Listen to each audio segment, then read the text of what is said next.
Hey everyone, if your iPhone 16 Pro Max is frozen, unresponsive, or it has a stuck screen problem, so follow these simple steps to fix it.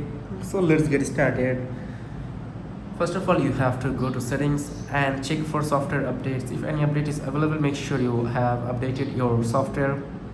Then the next option is you have to check for go to about option and check for if any update is available here. Wait for at least 30 seconds, and if any update is available, just update your iPhone.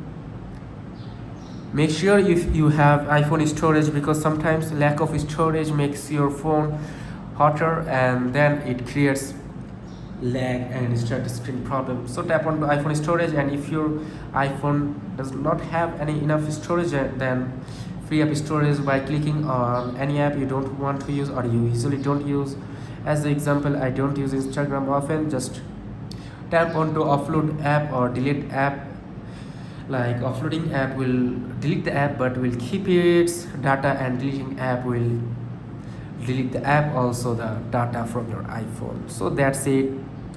And if you're still facing the problem, then restart your iPhone. If your screen is not working, press the volume up button and side button together and force restart your iPhone.